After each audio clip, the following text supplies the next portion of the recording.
par respect, yani pour la mémoire de tous ceux qui sont morts, que ce soit à Gaza et nos grands-parents qui ont été violés, massacrés, on leur a jeté du napalm, etc.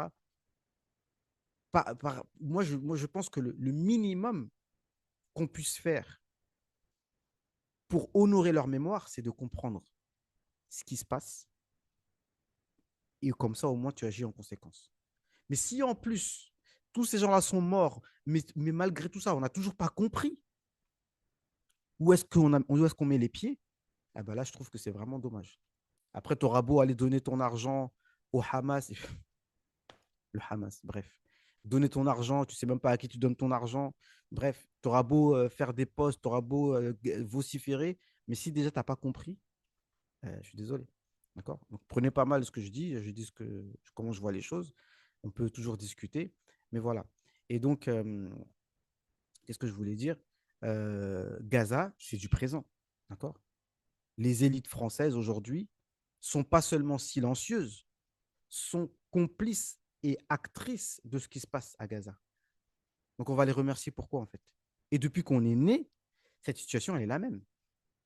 Depuis qu'on est né, même depuis les années, voilà, depuis qu'on est né, parce que ça dure depuis 80 ans.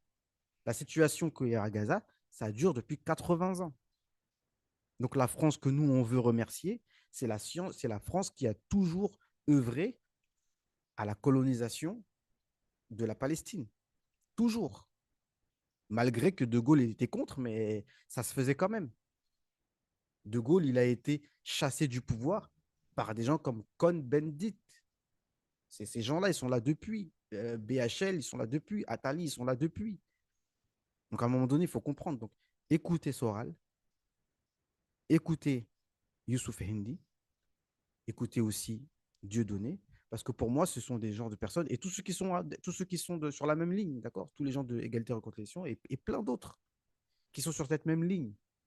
Parce que franchement, même s'ils ne sont pas musulmans, je vois en eux une clairvoyance, mais incroyable. Yani, il y a des... Quand tu écoutes Soral, il a fait une vidéo avec le frère Rachid, je ne sais plus son nom de famille, dans la chaîne YouTube Honte de choc. Ensuite, il y avait une partie privée.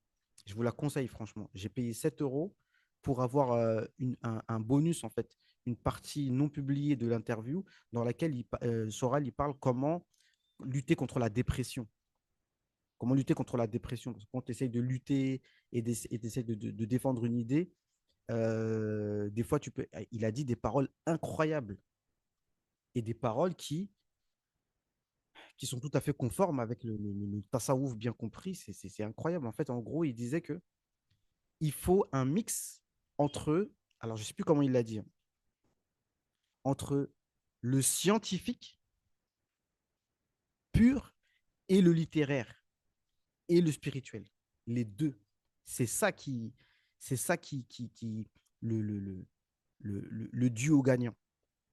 C'est-à-dire, tu as la science mathématico-physique. C'est comme ça que le monde fonctionne. Et c'est pour ça que les gens sont subjugués par l'Occident. Parce qu'ils ont ce côté mathématico-physique. Ils comprennent comment la dunya fonctionne. Donc, tout est carré. Mais il faut aussi le spirituel. Parce que sinon, c'est mort. Parce que c'est science sans rahma. Et subhanallah, c'était le sujet du dars de la khutbah d'ailleurs. Aujourd'hui, la science avec rahma. Les Occidentaux, ils ont une science, mais il n'y a pas de rahma dedans. Et ça donne les bombes nucléaires, etc. On doit les remercier pour ça. Et toutes les guerres, etc. Et toutes les armes de destruction massive qu'ils ont. D'accord. Donc, je disais quoi, moi? Ouais, bref, il disait ça, quoi. Il dit qu'il faut la science de la dunya, si vous préférez, mais aussi la spiritualité. D'accord. Et donc, bref, on peut dire beaucoup de choses, mais ça me tenait à cœur de parler de ça, parce que c'est un vrai sujet. Mais bref, revenons, on va essayer de faire le chapitre 4 parce que celui qui mérite...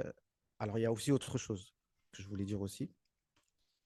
Euh, Quand on regarde dans le Coran, on voit que euh, ceux qui suivent les prophètes, en général, sont toujours effectivement les plus faibles, ceux qui ont moins de puissance. D'accord. Ça revient souvent dans le Coran. Le peuple de Nuh, quand Sayyidina Nuh leur a fait da'wa, Ma naraka illa basharan mithlana, wa ma naraka taba'aka illa alladhina hum aradhiluna badi ar-ra'yi. C'est-à-dire le peuple de Nuh, il refusait le message de Sayyidina Nuh parce qu'il a dit ceux qui te suivent, ce sont que les faibles d'esprit parmi nous. Aradhiluna, les gens bas parmi nous. Badi ar-ra'yi, les gens qui sont pas intelligents, on les écoute pas, ils parlent, on les écoute pas. Tu parles, comme le prophète sallallahu alayhi wa sallam a dit, qu'est-ce que tu penses de cette personne? S'il parle, on ne l'écoute pas. S'il demande un mariage, on ne lui donne pas sa fille en mariage. Il a dit, cet homme-là, il est mieux que tous ceux qui ont la parole écoutée et qu'on va marier rapidement et qu'on va marier tout de suite. Ça, c'est le, ça, c'est les critères prophétiques qui sont conformes au Coran. Et les notables qui disaient, si c'était un bien, si l'islam c'était un bien, c'est pas ces Suhail al-Rumi, Bilal al-Habashi, etc., qui seraient rentrés dans l'islam avant nous. Donc il faut faire attention, en fait, il faut faire attention au fait d'être touché par la dunya que les koufars vont avoir, d'accord? Et que nous, on n'a pas. Parce que c'est mieux d'être éprouvé dans sa dunya que dans son din. Prenez la dunya tant que vous voulez, mais nous, on a le din et on a le rasoul, d'accord? Et, et voilà quoi. D'accord. C'est ça aussi que je voulais, que je voulais rajouter. Donc il faut faire attention. Tous les jours, on doit lire le matin normalement. La yaghurrannaka taqallubul ladhina kafaru fil bilad mata'un qalil thumma ma'wahum jahannam wa bi'sal mihad. Ne te laisse pas subjuguer par les gens de la dunya et mashallah, tout ce qu'ils ont comme bien matériel, etc. Ça, c'est juste pour un temps et ensuite ils iront en enfer. Donc, si ces gens vraiment méritent qu'on leur fasse des vers de poésie et qu'on les remercie, pourquoi est-ce qu'ils vont en enfer? Est-ce que Allah Azzawajal est ingrat envers ces personnes pour les mettre en enfer, dans le feu, si vraiment ils méritent d'être remerciés? D'accord. Donc, bon, bah, c'est un sujet qu'on peut traiter, mais après, voilà. Moi, je dis que si encore les Allemands, par exemple, les Allemands qui, eux, ont leur richesse de leur propre travail, Arbeit, Arbeit macht frei. Je parle un peu allemand aussi. Arbeit macht frei. Le travail te rend libre. Et c'est ce qu'il y avait écrit sur le portail des camps de concentration dans lesquels ils mettaient les juifs. Travail, pourquoi tu voles l'argent des gens? Donc si toi, ta civilisation est basée sur le fait, sur ton travail, sur la qualité de ton travail, on se respecte. Il n'y a pas de souci. Mais l'histoire n'a pas voulu de ces gens-là. L'histoire n'a pas voulu de l'Empire allemand, qui était basé sur on interdit l'intérêt usuraire, on interdit la prostitution, on interdit la débauche.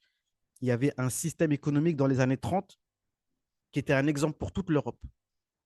Ils l'ont détruit, ils ne voulaient pas de ça. Et on a ce qu'on a aujourd'hui. Et aujourd'hui, on veut les remercier. Après, bon, ben, ça, c'est une question. Moi, je vais la poser aussi à Youssouf et Hindi. Et on verra sa réponse parce que c'est un beau sujet. OK? Ya Rab. Allez. Et donc, si on doit faire l'éloge de quelqu'un et remercier quelqu'un, eh bien, c'est un Nabi, alayhi salam, parce qu'il ne faut pas l'oublier, ça. D'accord? Comme dans la qasida de Mohammed, Muhammadun shukruhu wajibun ala al-umami. Yani, Mohammed, alayhi salam, c'est un devoir pour toute l'humanité de le remercier. Celui qui mérite d'être remercié, c'est un Nabi, alayhi salam. Si on doit remercier un être humain, c'est le prophète, alayhi salam. Man lam yashkurin nas, la yushkurillah. Donc si on n'est pas reconnaissant envers le prophète, alayhi salam, on n'est pas reconnaissant envers Allah subhanahu wa ta'ala. Et tous les biens que les Occidentaux, eux, que les Occidentaux ont, eh bien, c'est par le madad du prophète, alayhi salatu wassalam, لأنه القاسم والله يعطي.